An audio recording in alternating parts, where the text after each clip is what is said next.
10व्या परिशिष्टामध्ये पक्षांतर बंदी कायदा जो आहे त्याचं स्पष्ट नाव आहे पक्षांतर बंदी कायदा. पक्षांतर सोप्या पद्धतीने करण्यासाठीचा कायदा असं काही त्याचं नाव नाही. यामध्ये संविधानिक नैतिकता आणण्याचा जो प्रयत्न राजीव गांधींनी 1985 साली केला की लोक कोणत्याही पक्षातून उठून कधी पण कोणत्या पक्षात जात होते, त्यामुळे अस्थैर्य निर्माण होत होतं आणि राजकीय अस्थैर्य निर्माण होऊ नये आणि राजकीय पक्ष चालवणाऱ्या लोकांना सतत वॉचमनची भूमिका करावी लागू नये, विश्वासार्हता असली पाहिजे, प्रामाणिकता असली पाहिजे, आपल्या पक्षाची एकनिष्ठा असली पाहिजे, ज्याच्यामुळे तो एक कमी महत्त्वाचा असलेला विषय बाजूला राहील आणि महत्त्वाचा विषय म्हणजे राज्य प्रशासन ते चांगल्या प्रकारे चालवता येईल. या उद्देशाने पक्षांतर बंदी कायदा 1985 साली अस्तित्वात आला.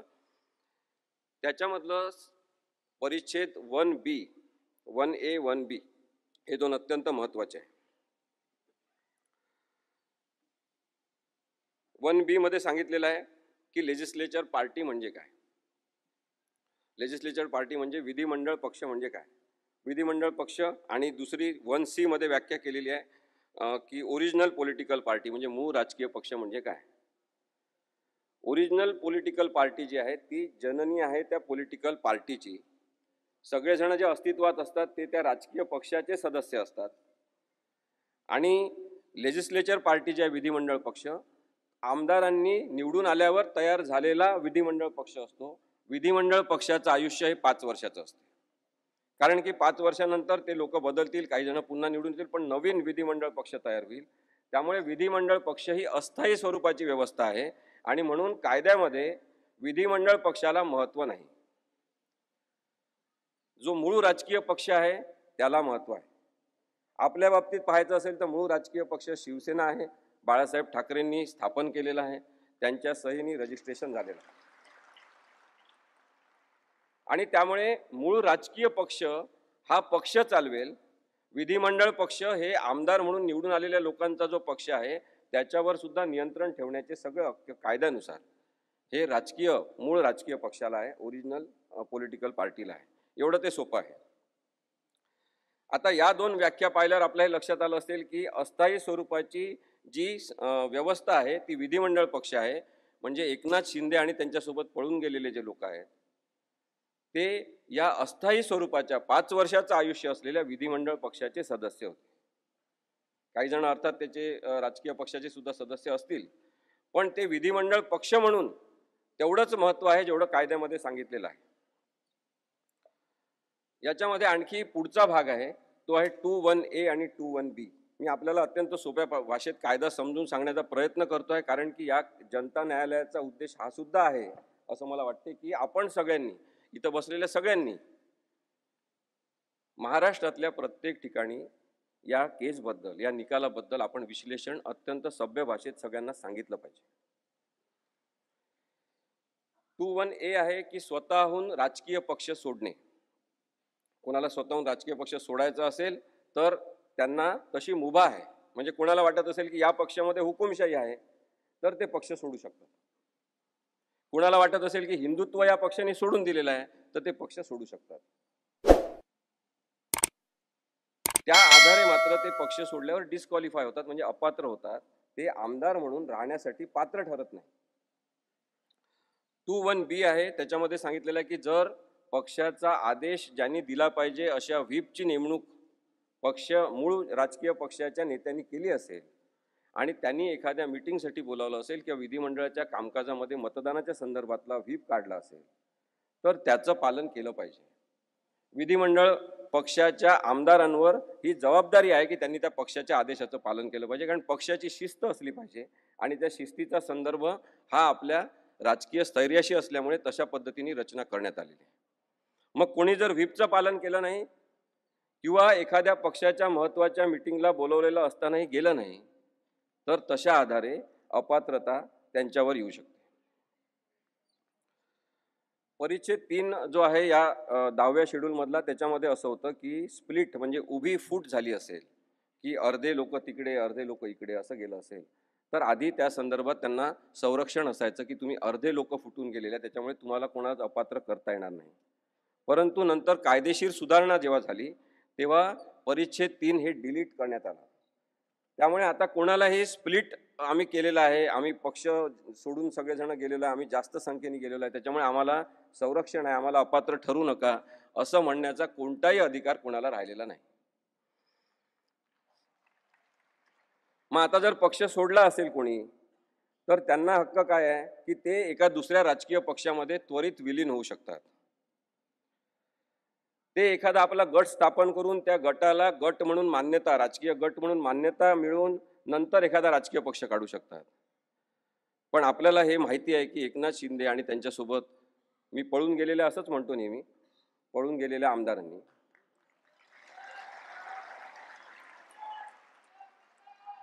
कधीही पक्षामध्ये कोणत्या ते विलीन झालेले नाही आणि नाही त्यांनी कोणता गट स्थापन केला. ते सतत हेच सांगत राहिले, आता पण हेच सांगतात की आम्ही शिवसेनेतच आहोत, आमची शिवसेना आहे. आणि त्यामुळे ते अपात्र ठरतात. ही राहुल नार्वेकर यांनी निर्णय देण्याच्या पूर्वीची सगळी परिस्थिती. त्यांनी मर्जर केलं नाही, आपल्याला माहिती आहे. दुसरी गोष्ट, 2/3 लोक जर बाहेर गेले तर त्यांना संरक्षण मिळू शकते, त्यांनी गट स्थापन केला तर किंवा विलीनीकरण केलं तर. परंतु एकनाथ शिंदेसह गेलेले सगळेजण हे 2/3 संख्येने गेले का, हा प्रश्न महत्त्वाचा आपण विचारला पाहिजे. आणि त्या प्रश्नाचं उत्तर असं आहे की 2/3 संख्येने ते गेले नाही. ते पहिले 16 जण गेले. त्यांनी तिथे अनेकांना आमंत्रित केलं, आमिष दाखवले, दबाव टाकला, त्यांचे फाईल तयार होते, त्यांना भीती दाखवली. आणि काही जण सुरतला जाऊन त्यांना मिळाले, काही जण गुवाहाटीला जाऊन मिळाले आणि तसं करून ते मुंबईला आले. आणि मुंबईमध्ये पण काही जण खूप जास्त वल्गना करणारे जे शिवसेनेसोबत होते ते सुद्धा जाऊन त्यांना मिळाले. अशा प्रकारे ते 38 ते 40 जण झाले. हे सगळेजण 2/3 मेजॉरिटीनी बाहेर पडले नाही, त्यामुळे त्यांना कोणतंही कायद्याचं संरक्षण नाही, ते अपात्र आहेत.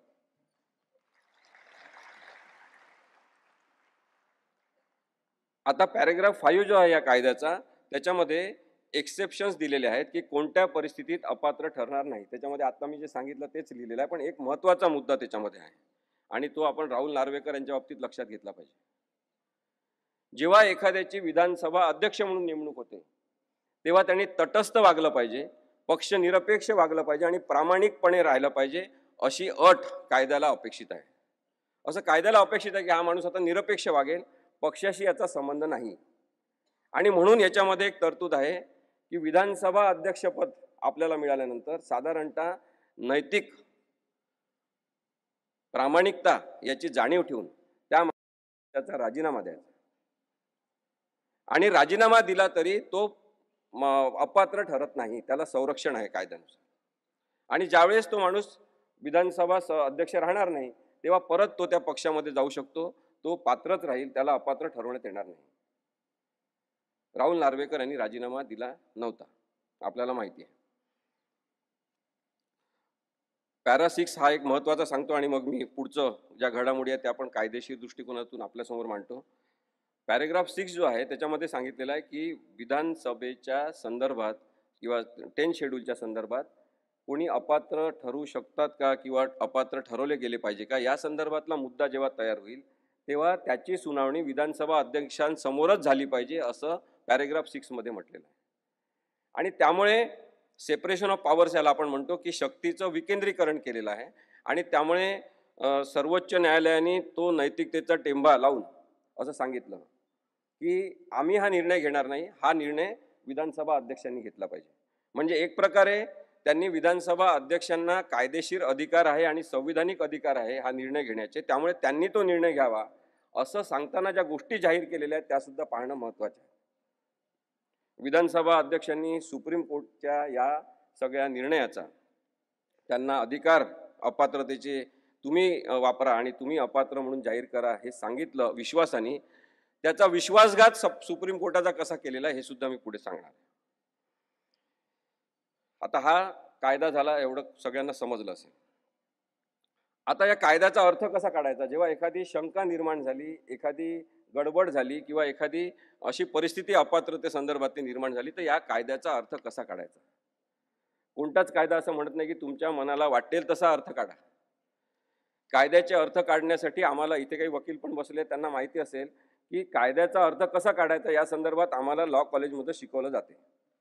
आणि ते काय शिकवलेलं असते की इंटरप्रिटेशन ऑफ स्टॅच्यूट म्हणून कायदा असतो. जेव्हा कायद्याचा अर्थ अस्पष्ट आहे किंवा त्याचे अर्थ काढण्याची गरज आहे, तेव्हा अर्थ कसा काढायचा याच्यासाठी इंटरप्रिटेशन ऑफ स्टॅच्यूट नावाचा की कायद्याचे अन्वय अर्थ काढण्याच्या संदर्भातले नीती असलेला मॅक्सवेल यांचं एक पुस्तक आहे. ते साधारणतः आम्ही रेफर करतो आणि त्याच्यामध्ये सांगितलेलं आहे की आधी जसा कायदा सांगितलेला आहे तसाच कायदा, ज्या शब्दात म्हटलेला आहे ना तसाच कायदा, त्याचा काही अर्थबिर्थ काढायचा नाही.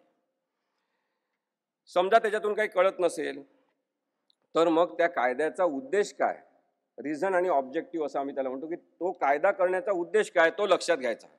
मग आता पक्षांतर बंदी कायद्याचा उद्देश काय आहे? पक्षांतर थांबवणं हा उद्देश आहे, पक्षांतर कोणी करू नये हा उद्देश आहे. त्याच अर्थाने त्याचे अर्थ काढले गेले पाहिजे कायद्याचे. चौथं आहे की डायरेक्टिव्ह प्रिन्सिपल्सच्या आधारे आपण त्याचे अर्थ काढले पाहिजे. पाचवं आहे की बेसिक स्ट्रक्चर जे कॉन्स्टिट्यूशनचं आहे त्याच्यामध्ये मूलभूत ढाच्यामध्ये काय अपेक्षित आहे तो संविधानाचा उद्देश लक्षात घेऊन अर्थ काढला पाहिजे.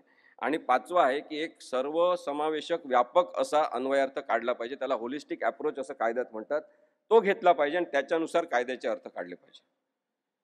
आता या सगळ्या 4-5 तत्वांवर राहुल नार्वेकर यांनी आपली बुद्धिमत्ता लावली आहे का हे बघा.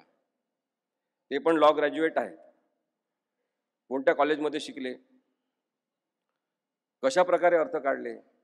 सगळेच जे अशा प्रकारच्या ट्रिब्युनलवर बसणार आहेत, अनेक जण जे न्यायाधीश होणार आहेत, ते असे वागणार असतील तर मग कायद्यावर विश्वास राहील का, हा सुद्धा विचार आपल्याला करण्याची गरज आहे. अपात्रतेचे हे प्रकरण थेट अध्यक्षांकडे गेलेलं नव्हतं हे आपण समजून घ्या. अपात्रतेचं हे प्रकरण थेट अध्यक्षांकडे गेलं असतं तर कदाचित त्याचा अर्थ आपल्या मनाने त्यांनी जसा काढलाय तसं काढणं आणखी जास्त सोपं झालं असतं. पण हे प्रकरण थेट त्यांच्याकडे गेलेलं नाही, तर हे आधी सर्वोच्च न्यायालयात प्रकरण गेलं. मग सर्वोच्च न्यायालयाने जे निरीक्षणं नोंदवलेले आहेत ते बघितले पाहिजे आपण आणि त्याच्यानुसार आपल्याला विचार करता आला पाहिजे आणि तो राहुल नार्वेकर यांनी करण्याची जबाबदारी त्यांच्यावर होती. सर्वोच्च न्यायालयाने सांगितलं की अध्यक्षांचा निर्णय म्हणजे राहुल नार्वेकर हे जे अध्यक्ष झाले त्यांनी जो निर्णय घेतला आणि त्याच्यामध्ये शिवसेना आपले ते एकनाथ शिंदे यांना लीडर म्हणून मान्यता दिली, तो निर्णय बेकायदेशीर आहे असं 123 नंबरच्या परिच्छेदामध्ये सुप्रीम कोर्टाने म्हटलेलं आहे.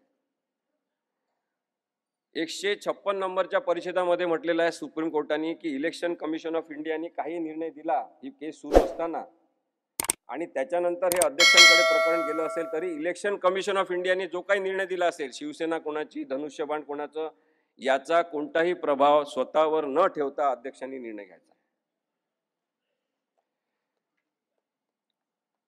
परिच्छेद 206D याच्यामध्ये सांगितलेलं आहे की विधिमंडळ पक्ष व्हीप नियुक्त करू शकत नाही. विधिमंडळ पक्ष म्हणजे कोण? निवडून आलेले आमदार, ते ठरवू शकत नाही व्हीप कोण आहे. त्यांनी स्पष्टपणे सांगितलं की मूळ राजकीय पक्ष व्हीप नेमू शकतात.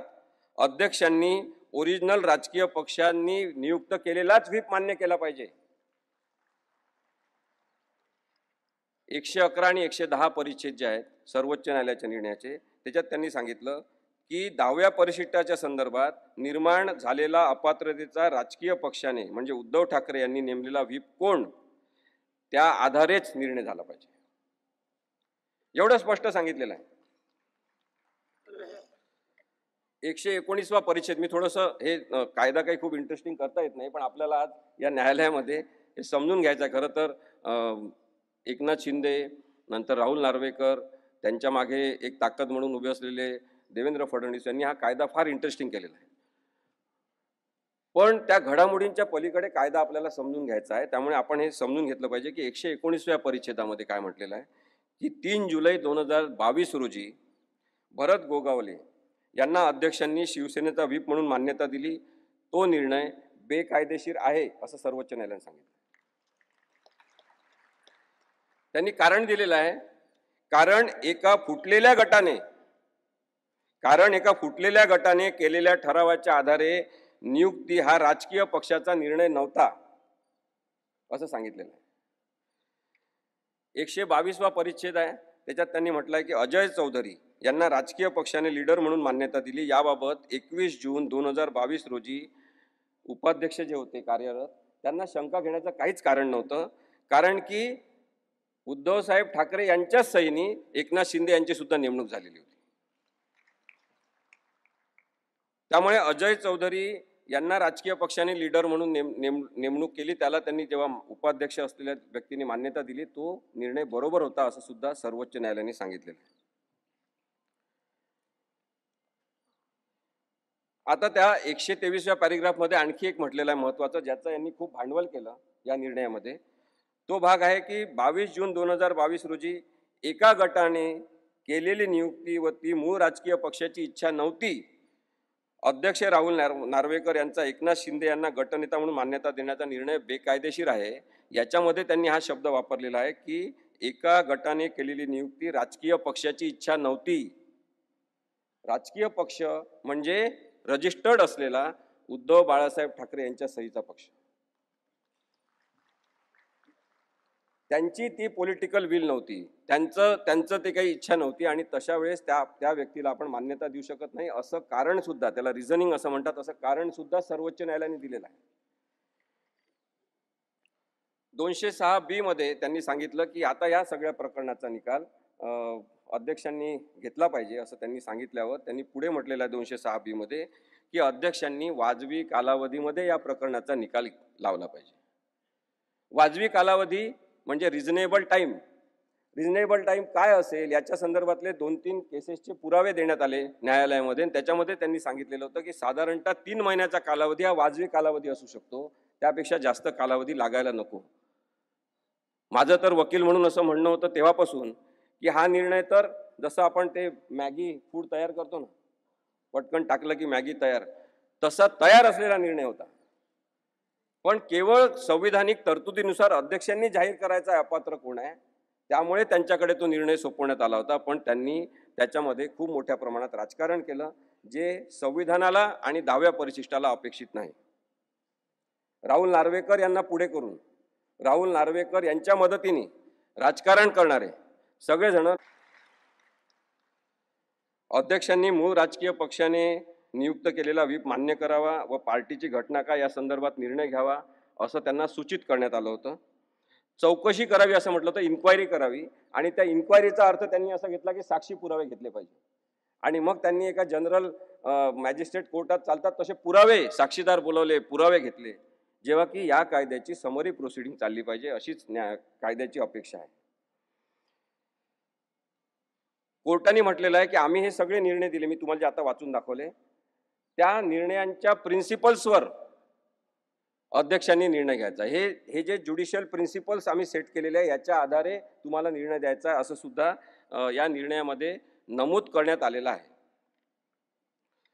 या निर्णयामध्ये एक आणखी घटक आहे जो अत्यंत महत्त्वाचा, किंवा तसं पाहिलं तर फालतू माणूस पण महत्त्वाचा, म्हणजे महत्त्वाच्या पदावर बसलेला, ते म्हणजे आपले राज्यपाल.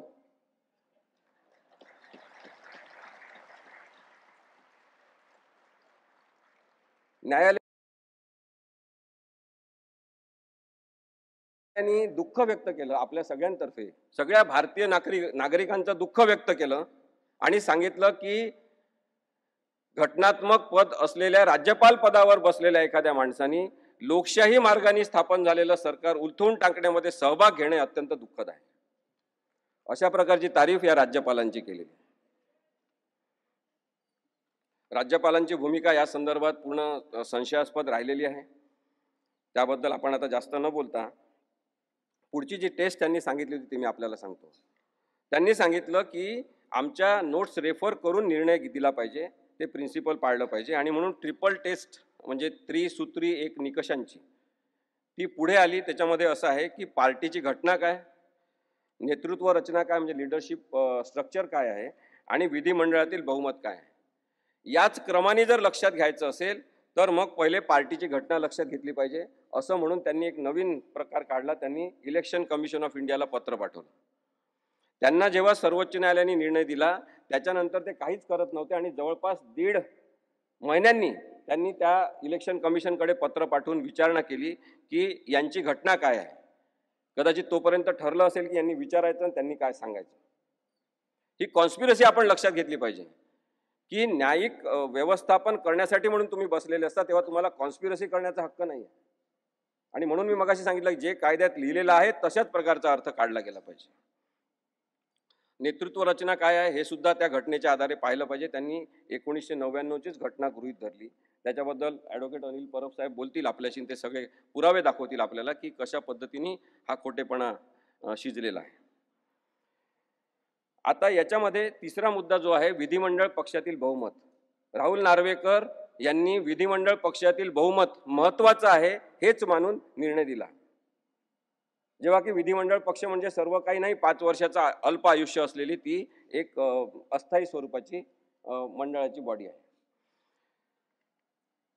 सुप्रीम कोर्टाने त्यांच्या निर्णयात हे सांगितलं होतं. माझे मित्र ॲडव्होकेट रोहित शर्मा इथे आहेत, त्यांना पण माहिती आहे की बहुमत म्हणजे काय हे सांगत असताना जेव्हा बहुमताचाच एक डिफेन्स करण्यात आला तयार, तेव्हा सर्वोच्च न्यायालयाने सांगितलं की केवळ बहुमत महत्त्वाचं नाही, ते जे बहुमत आहे त्याला लीगल आयडेंटिटी काय आहे, कायदेशीर नाव काय आहे त्या बहुमताचं.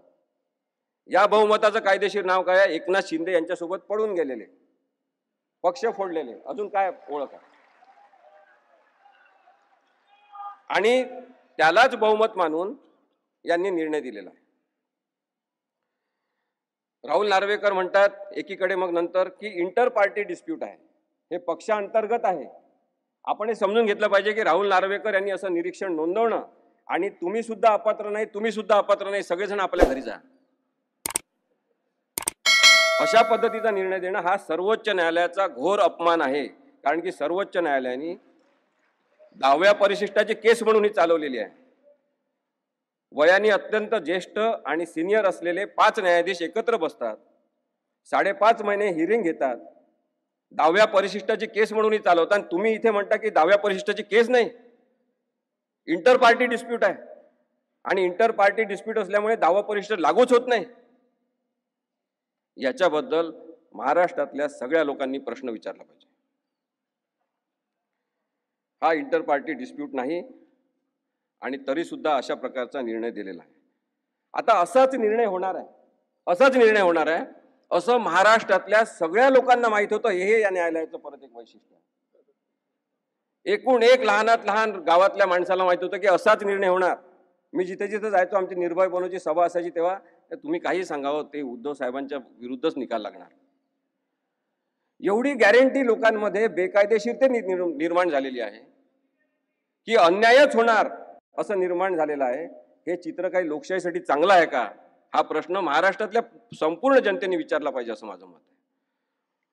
अन्याय होणार, चुकीचेच होणार, हा जो लोकांचा विचार होता त्याचा अपेक्षाभंग राहुल नार्वेकर यांनी केला नाही, मात्र लोकशाहीचा अपेक्षाभंग केलेला आहे, संविधानाचा अपेक्षाभंग केलेला आहे.